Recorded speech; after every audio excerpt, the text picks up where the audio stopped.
Je remercie Maître Vaillant. La parole est à Monsieur Philippe Guérard, président de l'Advocacy France. Bonjour à tous.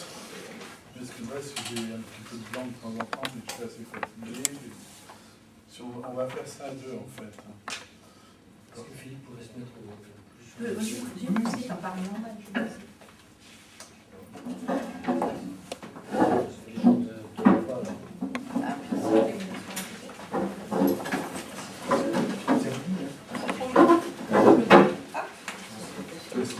C'est moi qui suis expert.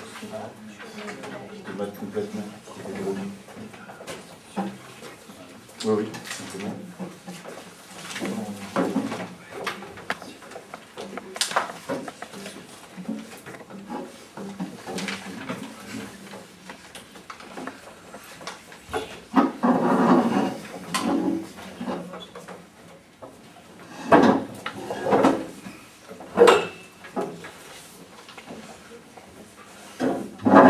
Ce que nous voulons, c'est être traités comme les autres, que nous ne sommes pas des enfants irresponsables.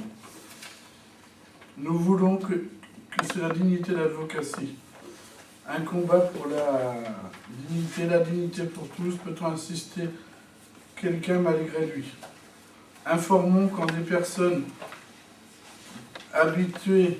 peu habituées à parler, seront entendues par des personnes peu habituées à écouter, de grandes choses pourront arriver. C'est pour cela que nous sommes une association d'usagers en santé mentale, une association d'usagers associant usagers et volontaires. C'est pour cela que nous revendiquons le mot d'ordre de toutes les personnes handicapées. Rien d'autre sujet sans nous. Ce que nous voulons, être traités avec de la dignité dans les procédures de soins. À l'hôpital, traités dans les mêmes conditions que dans n'importe quel service de médecine. Reconnaissance de la personne de confiance désignée par l'intéressé. Sur le modèle d'Advocacy France, en extra-expertise. Excusez-moi, franchement, je suis un peu fatigué. Je demandais à Claude de reprendre, puisque je suis couché très tard hier soir. Donc, je voulais vous faire passer là, les textes que j'ai photocopiés. Je vais vous faire passer après. Je vous propose, moi, d'abord, je voudrais vous prier de nous excuser de ce léger retard. Effectivement, la distance du métro était assez loin pour Philippe. Donc, je vous propose, moi, de vous lire le texte intégral, Philippe ayant commencé à vous lire un résumé. Peut-être plus simple. Hein. Donc, quelle est la psychiatrie que nous voulons? Est-ce qu'il faut le dire pour commencer ou pour conclure? Ce que nous voulons, c'est être traités comme des adultes que nous sommes, et pas comme des enfants ou des irresponsables.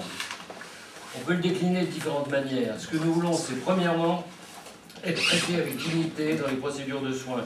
Deuxièmement, être tenus pour partenaires par les instances de décision relatives à ce qui nous concerne. Troisièmement, être pris en compte dans nos besoins pour une vie réellement indépendante.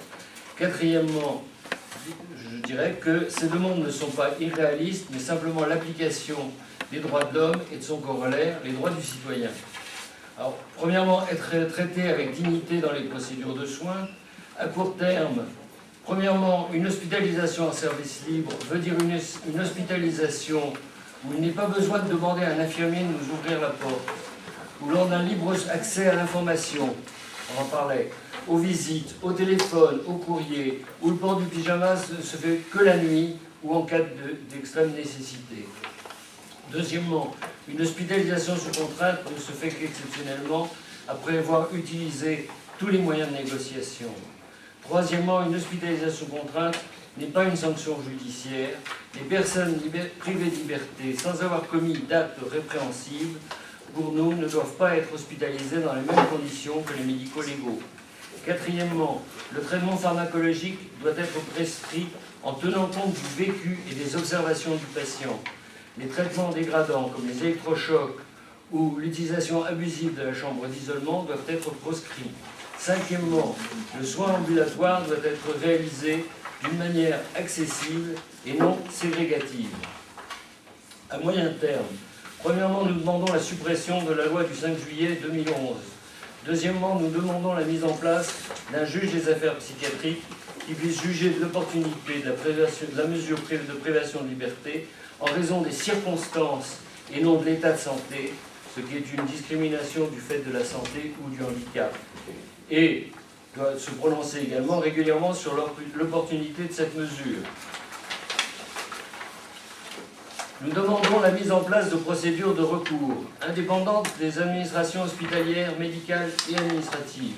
Nous demandons la généralisation des personnes de confiance désignées par les personnes elles-mêmes. Nous demandons la constitution